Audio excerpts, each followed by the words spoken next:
মাত্র একটা ট্রান্সলেশনের মাধ্যমে, একটা সেন্টেন্সের মাধ্যমে আমি আপনাদের গ্রামারের অনেক কিছু শিখিয়ে দিব।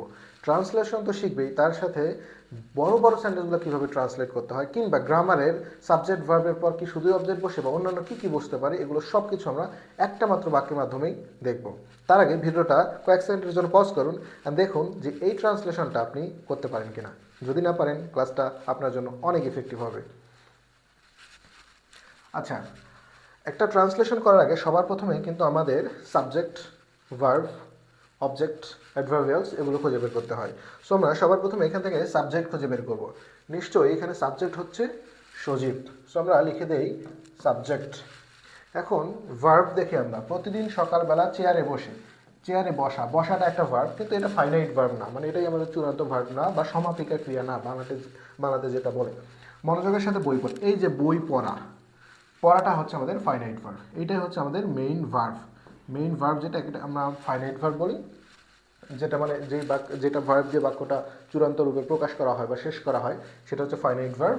আর চেয়ারে বসা, এটা কিন্তু নন ফাইনাইট ভার্ব, এটা কিন্তু আমাদের ফাইনাইট কোনো ভার্ব না, মানে মেইন ভার্ব না। ঠিক আছে, সাবজেক্ট পেলাম, ভার্ব পেলাম।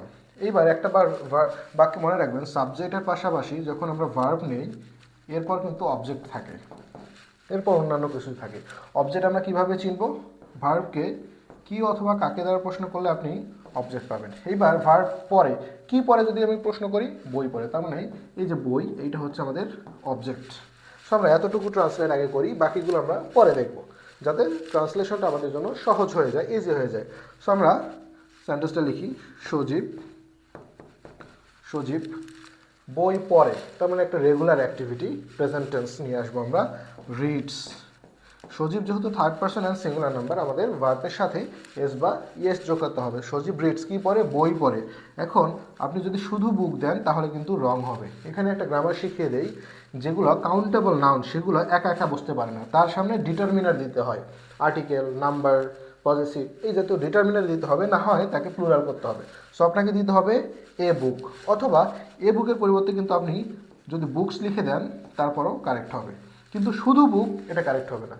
সো আমরা সাবজেক্ট লিখলাম, অবজেক্ট লিখলাম, সাবজেক্ট ভার্ব অবজেক্ট লিখলাম, সজীব রিডস আ বুক। এইবার অবজেক্টের পর যদি বাক্যে কোনো কিছু আসে, খুবই গুরুত্বপূর্ণ ট্রান্সলেশন করার জন্য, বিশেষত বড় বড় ট্রান্সলেশনগুলো করার জন্য এই পয়েন্টটা গুরুত্বপূর্ণ। এরপর মূলত আমাদের অ্যাডভার্বিয়ালস নিয়ে আসতে হয়। অ্যাডভার্ব বা অ্যাডভার্বিয়ালস যেগুলোকে আমরা বলি, এগুলো নিয়ে আসতে হয়। এখন অ্যাডভার্ব তো অনেক প্রকারের হতে পারে। একটা ভার্বের অ্যাডভার্বসগুলোকে সিকোয়েন্স আকারে মেনটেন করতে হয়, ঠিক আছে। এরপর মূলত আমাদের একটা বাক্যে ম্যানার নিয়ে আসতে হয়। ম্যানার মানে কাজটা কিভাবে করা হয় এটা নিয়ে আসতে হবে। এরপর যদি কোনো অ্যাডভার্ব নিয়ে আসেন, তারপর প্লেস নিয়ে আসতে হবে। প্লেস মানে আমরা সবাই জানি স্থান, মানে কোন স্থানে কাজটা বা কোথায় কাজটা হয়েছিল। এরপরে যদি আপনি নিয়ে আসেন, এরপর টাইম নিয়ে আসবেন, মানে হচ্ছে কোন সময়ে কাজটি করা হয়েছিল, কোন সময়ে কাজটি করা হয়েছিল, এগুলো নিয়ে আসবেন, এটসেট্রা। এরপর আরও অ্যাডভার্ব থাকলে ওগুলো নিয়ে আসবেন। সো আমরা দেখি এরপর ম্যানার, প্লেস, টাইম, কীভাবে কাজটা করা হয়েছিল। দেখেন তো, প্রতিদিন সকালবেলা চেয়ারে বসে মনোযোগের সাথে কাজটি করা হয়েছিল। মনোযোগের সাথে, মনোযোগের সাথে মানে কি? উইথ অ্যাটেনশন বা অ্যাটেন্টিভলি। সো আমরা এখানে দিব অ্যাটেন্টিভলি, এটা কিন্তু একটা অ্যাডভার্ব, অ্যাটেন্টিভলি। ওকে, মনোযোগের সাথে কাজ শেষ। এবার আমরা দেখি প্রতিদিন সকালবেলা, এটা কিন্তু একটা টাইম, টাইম। তারপর আর কি? প্লেস, চেয়ারে বসে, এই চেয়ারে বসা এটা কিন্তু একটা প্লেস। তার মানে এবার দেখেন, ম্যানার পেয়েছি, এবার প্লেস দিব, চেয়ারে বসে, চেয়ারে বসে পড়ে, তাই না? এখন শুধু চেয়ার থাকলে আমরা চেয়ার দিতাম, এখন বসে যেহেতু পরে, বসার তো একটা ভার্ব, কিন্তু এখানে তো আমরা অলরেডি একটা ভার্ব লিখেছি, তার মানে একটা মেইন ভার্ব আছে, আর একটাকে মেইন ভার্ব করা যাবে না। একটা ভার্বের পর আরেকটা ভার্ব, এখানে আমরা আইএনজি করে দিব। Sitting, sitting on a chair, মানে একটা চেয়ারে বসে, একটা চেয়ারে বসে, এইটুকু আমাদের হয়ে গেল। এবার আমরা টাইমটা বসিয়ে দেব, প্রতিদিন সকালবেলা। প্রতিদিন সকালবেলা কি? Every morning, every morning. So আমাদের অনেক বড় একটা ট্রান্সলেশন ছিল, আমরা কিন্তু সহজে করে ফেললাম। তাহলে আমরা একটা জিনিস সবসময় মনে রাখবো, সাবজেক্ট ভার্ব অবজেক্ট হলেই কিন্তু সেন্টেন্স শেষ হয়ে যায় না। আপনাকে যদি ট্রান্সলেশনে কোনো টিচার, যে প্রশ্নকর্তা, তিনি যদি আটকাতে চান, আপনাকে এভাবে বড় বড় ট্রান্সলেশন দিবে, ঠিক আছে। সিম্পল সেন্টেন্স হলে এভাবে বড় বড় ট্রান্সলেশন দিবে। আপনি সাবজেক্ট ভার্ব অবজেক্টের পরে অ্যাডভার্বগুলো বসাবেন, ম্যানার, প্লেস, টাইম, কীভাবে হয়, কোথায় হয়, কখন হয়। এই যে sitting on a chair every morning, এই যে অ্যাটেন্টিভলি, ম্যানার, প্লেস, টাইম। এবার আসেন আরেকটা হ্যাক, চাইলে আপনি টাইমটাকে বাক্যের শেষে না দিয়ে বাক্যের শুরুতে দিতে পারবেন, ঠিক আছে? তার মানে এই বাক্যটা কিন্তু আমরা জাস্ট এভরি মর্নিংটাকে শুরুতে দিয়েও লিখতে পারতাম। আমরা লিখতে পারতাম every morning,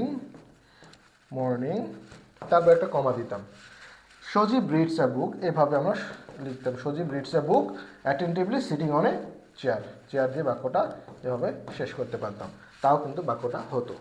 so next time মনে রাখবেন, বড় বড় ট্রান্সলেশন দিলেই টিচার এভাবে দিবি, আপনি এভাবেই সলভ করার ট্রাই করবেন। সো আশা করি ক্লাসটি থেকে আপনারা অনেক বেশি উপকৃত হবেন, অ্যান্ড এরকম মজার ভিডিও পেতে আমাদের সাথেই থাকুন।